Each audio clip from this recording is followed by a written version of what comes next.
Mr. Schaub, sorry for your loss. All right, guys, welcome back to the show. Welcome back to Into the Bapaverse, where we talk about all things Brendan Schaub. You did Mortal Kombat. Dun, dun, dun, dun, dun, dun, dun, dun, Every dun, note's the dun. same. Woo! What's paying your life? This week he had this medium, right? A medium. I had to kind of Google what's a medium because I don't know what a medium is. What's a medium? Mediumship is a practice of purportedly meditating communication between familiar spirits or spirits of the dead and living human beings. Practitioners are known as mediums or spirit mediums.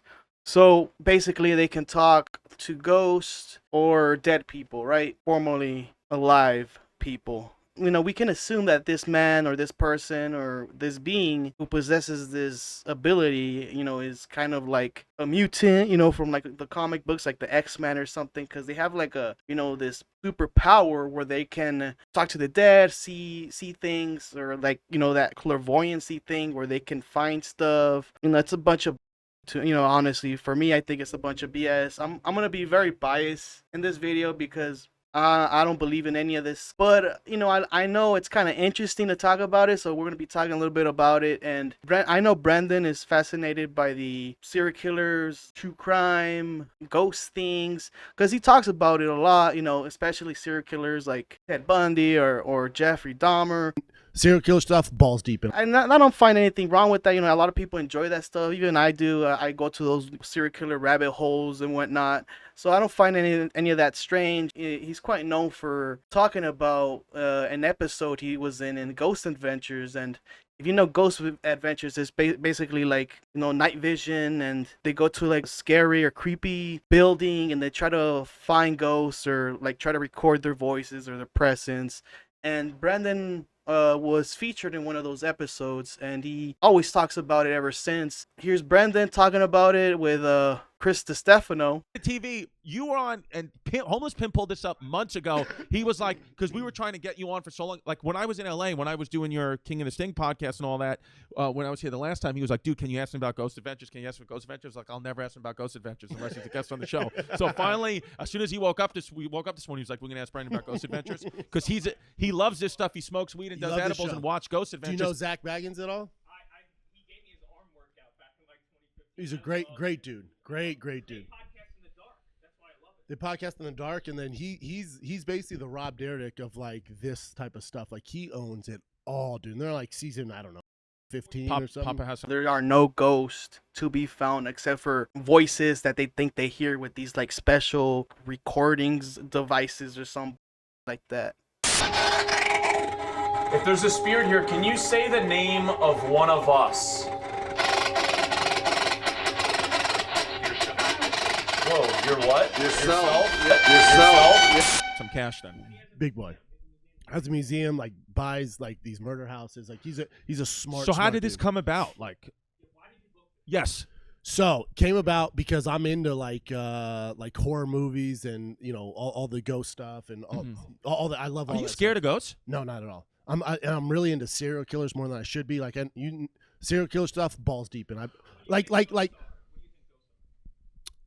Here's my thing with Ghost is like you don't hear anyone current like you know young kids like damn I saw this ghost and we're here. It's all the old heads talking about ghosts. So I do think it's like an energy, but I don't believe it's like these evil like just like in the world. What does that mean? Like the younger guys, they can't see ghosts because they're just younger? You know young kids like damn I saw this ghost and we're here. It's all the old heads talking about ghosts. If I try to understand it and maybe try to make it sense, it's like modern day parents are less likely to be afraid of ghosts or even think ghosts exist. I guess that's what he's trying to say. Maybe you know, older parents, the boomers, instilled fear in their children, right? And like I remember my mom saying like, oh, you know, that watch out, like if you're acting bad, this man's gonna steal you from this grocery store. And you're like, what? You're right, you're scared. No, mira, si no te estás en paz, ese señor que está ahí, si lo ves, te va a llevar. Si no te calmas, te voy a llevar. And that's like some of the things that your parents, did when you were a kid, like instill fear in you. So yeah, that's all I wanted to show you. He believes in ghosts, and he likes to talk about serial killers and all that stuff. So, I can understand why Brandon brought this medium. And this clip here that I'm about to show you, this one, this is from the Kid subreddit, from Haphazard, who posted this. He's quite a poster, a very what do they call him, he's quite a fry cook in the kitchen there in PF Chang's. But anyways, this video is called "They Have a Medium on the Show. Even the Ghosts Are Big Fans of Bapa." So the context of this, before I show you, is that this guy, Jonathan Marks, who's the medium, read or did what do they call him, a reading at Brandon's house, and he talked about his uncle Pax, who's he always says he's like a North Star, like he likes to say, or in other words, like his inspiration to be successful. And then there's also some things about that too with his uncle Pax. A lot of people don't think that's his real uncle. So the context is of this video is just Brandon explaining what Jonathan, the medium, said to him, and who he saw at his house, and what they said about Brandon through the medium, right? Because he's the one who is able to talk to ghosts and spirits and all that BS. But so he was like, there's a lot of people coming through. He's like, a guy that starts with a K that you fought with. And I'm like, I fought with. He's like, he keeps showing you guys like fighting. I'm like, nah, I don't know anybody that died. Kimbo. Yeah. Kimbo came through. And he's just saying it was unexpected, like our relationship. That was sweet. And he's like, all right, well, I have a loud. Kimbo stopped by and said, hey, man, tell that big boy that works too much. Tell him I said what's up. Oh, you that white boy that works too much. Loud guy here. And he's dressed like a bodybuilder. And I was like, he goes, starts with a P. I'm like, Pax, my uncle Pax. He's like, yep, Pax is here. So the majority of it was Pax. Oh. And just saying how, like, he's so proud of me and, like, everything I built. And also how, like, he's like, I know you went through a really tough time. And you keep your head down, just what you're doing. You're on the other end of this, where I'm so proud of you. Like, most people would fold up shop. And tell Brian, same thing. And he said, fold up shop. I love that. Like, most people would fold up shop. I like that phrase, fold it up. Take it a go. Put it over your shoulder. He went through a tough time.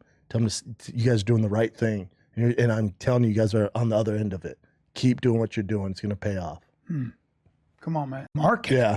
Uncle Pax. This is kind of a complicated one because a lot of people say that on the subreddit he's not related to Pax Beale, who was like this really old bodybuilder. Like, he became a bodybuilder like older in his life. Yeah, and yes, he's right about winning Mr. Universe, and he also won, I think, Mr. Olympia or something like that. But the only thing that I could find that says that he's related to him, because on the subreddit a lot of people don't think he's related to him, is this like article stating that Brandon's uncle is Pax, but that's because Brandon has said it for so long that they included in this article. So here on Google, if you just Google like if Pax Beale is related to Brandon, it's gonna say Brandon's uncle is Pax Beale, right? Better known as Mr. Universe.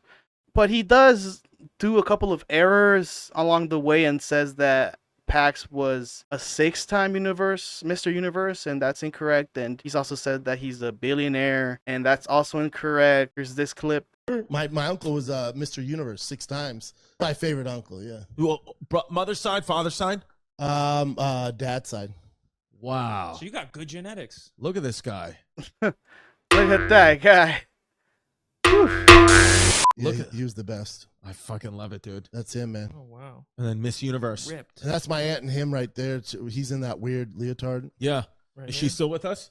She's still with us. Yeah, she's a beast. You see her still? Yeah, he's the reason I do Tough Mudders and all that. Like, he's basically my North Star. So he played college football at Cal. He boxed in the Olympics. He went on to basically become a billionaire. Like, I think he misspoke there. He probably wanted to say millionaire, and instead of saying millionaire, he said billionaire. I mean, easy slip up. Well, I understand, right? We can all understand that was just a slip up. He probably meant millionaire. I don't know how much how much money you get if you win Mr. Olympia or those bodybuilding, competitions. I don't know how much they give you there, but he's also known for like doing like exercises. Mr. Schaub. So now let's talk about Jonathan Mark, the medium. I'm gonna show you a couple of clips, guys, that kind of show his funny side into being a medium. First one that I would like to show you is how he was able to unlock his abilities. Okay, so in this clip, Callan asked when did Jonathan Mark unlock his medium powers. Jonathan gives a story that sounds like a movie, like from The Sixth Sense or like the Conjuring movies, or a straight up like a Conjuring movie, like bootleg version being made by like Tubi. The way you describe Uncle Pax and just like. When did you start getting this thing? So when I was a kid, my aunt passed away when I was about 6 months old. So I didn't really know her other than like the pictures on the wall that my family would have of my aunt, because my mom and her were like best friends, and they like lived together until they were like 30 years old. And when I was about 4, we were at Easter, and my grandfather, who was still living, I just walked up to him and I was like talking with my family, being a kid, whatever. And I said, Susie's here. My mom and my grandpa was like, oh, yeah, whatever. Like, that's cool. You know, there's pictures. Crazy we kid, talk. yeah. Yeah, like we talk about her literally every day because she passed tragically. And then I was like, she's grabbing a jacket and like squeezing like a jean jacket, because I kept pointing at my pants, and I kept pointing and squeezing my jacket. And my grandpa's like, what the hell's you talking about? And my mom just starts like, what the hell is you talking about? what the hell's you talking about? Look, it just sounds kind of very familiar, right? Like straight up from a movie or a TV show. Like, I see somebody there, and they're like, what are you talking about, buddy? I see dead people. Pouring tears, just like crying. And so my other aunt, her other sister's like, why is she crying about that? So then when my mom collected herself, she walked back in. She goes, when everyone left like the service, the funeral, my mom and her lived together, like I said, until they were 30. And there was a jean jacket that they would steal back and forth from each other like every day. So when they all left, my mom walked back in where the coffin was and put the jacket on her, so she was warm and she was buried. And she didn't tell anyone because she didn't want anyone to know that she walked back in, that she did this. And then at that point, my family's like, this is freaking weird. Like, this kid is like weird. Like, what's going on? Maybe you're just nosy, you know? Maybe you just don't mind your own business and like to hear about everybody's business. Maybe you're a chismoso. And I was saying other things about my family that You wouldn't know. I wouldn't know, and I wish I never did know, type of thing. Like, there was some like really dark stuff that Always is in a family. yeah, that I found out about, like my grandfather and my aunt. That happened, like the worst things that could happen, that she never told my like things like that with like my family. Whoa. So being a kid and saying it and bringing that stuff to light was like a really hard thing for my family to like process and go through. I like Brian saying these like weird responses. He's like, what? My family. So No way, crazy. And like obviously it's like he's just being a little condescending there. Because you kind of dredged it up. yeah, I literally, because I didn't know what it What were you meant. doing? Getting images of it? Yeah, so I would see some, like, the worst thing that a guy could do to a young female. Like, I saw that with family members. And Oh, wow. And I said that. I said, like, oh, and I was saying about touching and, like, kind of just, like, grabbing on. They're like, why doesn't Jonathan want to sit on Grandpa's lap? Yeah. You're lucky you know. Like this guy maybe had this trauma in his life and they're like, no, you never saw that in real life. Like, you just saw it in a vision. You weren't even there. Try to gaslight this kid into thinking that he didn't see something like in or something creepy or crazy. And they're like, no, you actually have, superpowers. You can see. Maybe you're a medium. Crazy. So I like, that's how I kind of see it as, right? Like, I don't believe in this kind of thing, but it's kind of a fascinating lore or an origin story to his character, or his him being a medium and coming up, right, and saying like I was able to see some of the bad things, but it's a blessing, but it's also a curse because I can see horrible things in people's lives and in my life and my family's life. And a lot of people do believe in that sort of thing because they want to believe that the relatives are still alive at some sort of stage, and they can also be brought back and they can visit you and say a couple of things to you and say, oh yeah, I've been seeing you, how you're doing, and doing a great job. Like Brendan, he's like, yeah, I love your podcast and keep it up. I know Brian had a tough a couple months, but I like that you're like, powering through it. So it's just a bunch of like, positive enforcement. Sort of, I see it as like therapy. These kinds of mediums are giving to people and trying to make them feel better. That's just my, opinion of it. What's paying your life? So in this next clip, Jonathan talks about how he's able to help the FBI and also how he got hired by the FBI. And he's, he also kind of like tries to be a little humble and says, yeah, they think I'm the last resort basically. And I try to help him by, giving them names. And he said that he gave them like a name, Rex, in the beginning. And then they said that one of the things that he said like checked out, and some FBI agent hit him up and said, hey, I want you to help us out with this case. And that's how he was able to get into the FBI. It's a little weird or whatever. It expands on his medium abilities, I guess. In my They came to research, you? looking up, they came to him, and weren't you like, stop looking for him? He's dead. When you say they came to you, who was it? A specific agent or was it the department? Like, It was a specific agent at the time. who was and- at a loss and kind of Yeah, wanted to know? And like, so like I always tell people this, and it's the truth, that I'm their like last resort. I'm Yeah. never their first, Of course. like yeah. option. And at that point, they came to me because I've done stuff with them prior. So they're Really? like, let's just see like what this could be, because she's originally from Long Island, and they came to me and I met them through the Long Island serial killer case, because I started that in like 2017 with You them. did? Yeah, with their first task force. Were you helpful? Yes. Yeah. Really? Yep. So Brian here asked him a good question, like how do you help the FBI? And this is kind of like, bro, I use my medium powers, right? 9,000. I just talk to the spirits and see what they say. I want to go back to him. Yeah. In Yeah. what sense? Can you talk about it? Yeah, I could talk a little bit about it. So in the beginning, they came to me, and how that started was, and I won't even like really like fabricate this or anything. I read the wife, and the wife's like, listen, you guys are like screwed. Like, just go to this kid and see what he can do. And like, that's how it started. So then You read which one? The wife of the serial killer? of the lead agent Oh, I'm sorry. of the task force. And He read the FBI's wife, and she was like, to the husband, he's like, you got to talk to this guy. all he did was he called me on my phone. He goes, you have 15 minutes. Tell me what you got. That's literally what he did. He goes, you have 15 minutes. Tell me what you got. I told him there's an unusual R name, because I didn't like put together like Rex as like a name. Like, so he's talking about like a ongoing case right now, I think. How he's able to solve the case by giving hints to the FBI agents. It's like, Rex? Is Rex a name? I don't know. Because I didn't like put together like Rex as like a name. See like Ryan, Robert, whatever, but I would never picture like a Rex, right? And then I kept It was redacted. Burke and like Spoda and all these people, and all I heard was he laughed and hung up the phone. 2 weeks go by, he calls me, he goes, do you want to be involved in this case? And I was like, sure. And he's like, all right, you have an hour, we're sending you a phone call.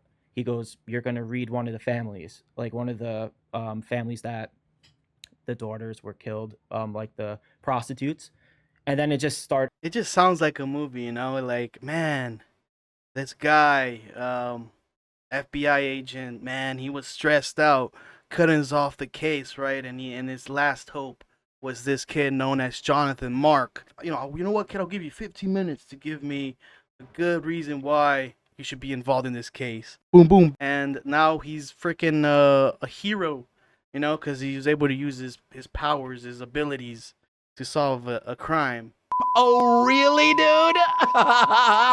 Now he continues with the story on how he was able to find the missing puzzles. He was able to see the name Rex. The FBI guys call him, and they start to praise him for helping them out. Kind of makes him the hero in the end of this story, right? According to him, Apparently, he also says he doesn't really work for them, which is, it's also kind of funny. Like, imagine giving this guy money to help them. Like, he even says like, they don't really give me any sort of paperwork or anything like that. They're just like, basically like, tell us what you know. And he's like, I can see an R, Randy, Rudy, and like, right, that's some sort of like that. Up and leave. Like, I can't even like like really get into like stuff, like if I want to talk to them, like let's say like I want to be like, what happened with it. So I do that, and then the task force gets canceled because Burke was shelving it. So the first task force, and then Ray Tierney comes on, the new DA, and then when Burke got arrested for I think he like mishandled like evidence because he brought someone in, like beat the shit out of them in one of the precincts. He's a shady dude. Yeah, he's a gross guy. Yeah. A new task force came, and because they used my recordings from 2017, they brought me back on to here. And then back in February time, I get a call from one of them, and they're like, we're pacing this dude for about almost a year now, this guy Rex. And they're like, we're waiting for 2 more things to come through, and then when they come through, we're going to make an arrest. Hangs up the phone. Haven't heard from them. And then I get a call the night before they arrest him. We're making the arrest. Hangs up the phone. And then my phone gets blown up by like the people that I worked with on the first task force to the other people. And they were Because really of cool. the clues you gave them. So it was some of them. I feel like I was a small piece to a large puzzle, Yeah, if of I'm course. being honest. And they got the DNA. They got all that stuff. It was just they needed that concrete evidence. And now because of that, and I'm sure people know, they're linking bodies to this guy Rex. I like how Brian there says, "Hey, did you gave him a couple of clues?" And he's like, "Yeah, something like that, like very kind of vague." And they were Because really of cool. the clues you gave them. I feel like I was a small piece to a large puzzle, Yeah, if of I'm course. being honest. Like the only thing he did was just say random names. That's all he did. Kudos, because he's the smartest tool in the shed. So in this next clip, Brian asks him another good question. He tells Jonathan, has he ever gotten a reading from another medium, like medium on medium action? Jonathan's response to that is like, they can't read me, bro. I must just be too powerful. They're scared when they see me. You know, they see my my power level. It's over 9,000. He's like, what else? No, but have you ever gone to a psychic? So I've tried, and they say that they can't read me. They say, Oh, really? Yeah, I haven't gone to one that can read me. That's interesting. Yeah, not one. And I would change my name like everyone does for weird. me. Really? Like, yeah, I would change my name. I'd wear a hat. Brian's like, really? Oh my God. You're powerful. Like, because the medium community, it's like a small community, Yeah. right? It's like once you start like getting, Traction. yeah, they Yeah. start seeing like, you Damn. and stuff. So Maybe they're afraid to. I don't know what it is. They're like, I'm not getting anything. Like, you're too like. One of them said I was too like intimidating because like I try to get really specific and try to get like all that stuff, and some of them are not obviously like that, but they get too. Bro's too big. He's got too, his power, his aura. It's too magnificent. Over 9,000, bro. Like intimidated, I guess. I don't know. I would love a reading, honestly. So like I would love to hear from some people, but not one has. It's just like, come on, bro. I imagine him meeting another medium, and it's like, come on, bro. We're messing around here. It's just 2 snake oil salesmen meeting up and, smelling their own shit. Been able to read me. Well, do you get mostly people, I guess, from all over that come to you? And do you do it online, or do you do it? So Brian asked Jonathan if he does readings online, personal, readings, private readings, and he says, yeah, I do them over Zoom. And to me, it just doing readings online, bro. The more and more you talk, bro, you start sounding more fishy. Are you telling me you got like Professor X power levels, that you can see every ghost or spirit globally through the camera of a webcam? And other people will probably be saying, yeah, of course, like, cameras can capture that type of stuff. Okay, buddy, I get you. I get what you're saying. But come on, bro. You're like Professor X, without Cerebro, basically. I would love to hear from some people, but not one has been able to read me. Well, do you get mostly people, I guess, from all over that come to you? And do you do it online, or do you do it? Yeah, so my clientele, which I'm super fortunate and thankful for, is worldwide. So I read people from like pretty much every country I've read someone from. And yeah, it's all done through like Zoom now, because I used to have them come to my house. And then eventually, like when, things started happening, I was like, I don't want people walking in my house anymore, like, because people are crazy. Yeah. And but can you get the same read from someone over Zoom rather than in person? Yeah, it's the same thing. I mean, Interesting. It's just more intimate when you're in person. Like, it's a lot more personal and like intimate Big time. versus like a computer screen where it seems pretty transactional. When I come on, I do my thing. It's like, all right, bye, and I hang up, and then we're done. A lot of like to me it just sounds fishy, right? Because like, oh, the person on the phone he's doing like a Zoom or whatever call with is like zooming around their like room and trying to find the ghost, or they're like, hey, a ghost or any kind of spirit, can you come here and introduce yourself to Jonathan Mark here, and he can tell us what you're saying. It's just too much BS for me, man. It's complicated. It's like, what if the ghost is shy? What if the ghost is shy? Have you ever thought about that? Maybe they don't want to be on the camera. They don't want to be on screen. They don't want to talk to you. Mr. Schaub. Okay, so this last clip I want to show you is Brian asked Jonathan Mark about another, like, does he have another ability? And that ability is vibes, I guess. That's what Brian kind of said. Do you ever meet somebody where you're not doing a reading? Have you ever met somebody and gotten vibes? Like, do you get vibes from people? And he's like, yeah, like I get vibes from people and I can see things. Jonathan tries not to intervene with other people's lives because he said that in the beginning that people will be freaked out by it and they'll be like, oh my God, get away from me, right? But then eventually they all started to turn and they were like, what do you see? Just be more enthusiastic about hearing what he says or what a ghost is saying about them, so he becomes more favored and liked, right? So it add-ons to the lore, or the story of Jonathan Mark, the medium. Yeah, so I've had like both sides of like the experience of like, I would go up to them and say something and their reaction was like, get the fuck away from me type thing. Because they're probably most people. Because they're scared. They're like, wait, what? They're like, get away from me. They're like, leave me alone. And then now it's a little different. Now when I go, people like stare at me because they want me to turn around and say something to them now. But I learned my lesson a few times never to do that in public, because I've learned like private is private, I guess. And that I didn't even want Brian on my reading, because if my Uncle Pax came through, I knew I was gonna cry. Yeah, man. Just gotta be careful with those things, man. Can cause a grown man to cry. It's that old thing that Uncle Ben said: with great power comes great responsibility. Yeah. But when you met your girl, were you like, hey, listen, my name's Jonathan, and your grandma told me I should come over.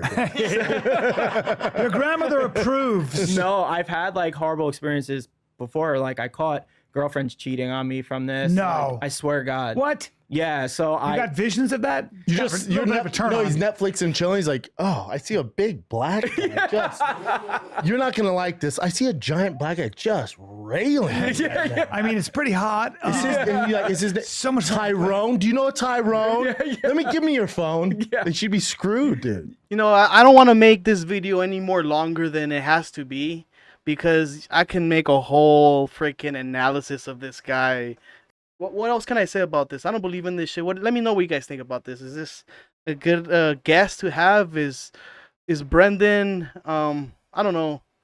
Maybe he was trying to expose him, because just hearing the things he says is it's hard for us to take him seriously, right? And he also, he says a couple of goofy stories, and he's also being very funny. So to me, like, I don't hate the guy, because he's coming off as, oh, I can take jokes in that, and and things like that. But also, you also say that you can see dead people, which I'm not gonna buy. But anyways, I'm going too far with this video. Let me know what you guys think. Like and subscribe, and I'll see you guys next time for another one.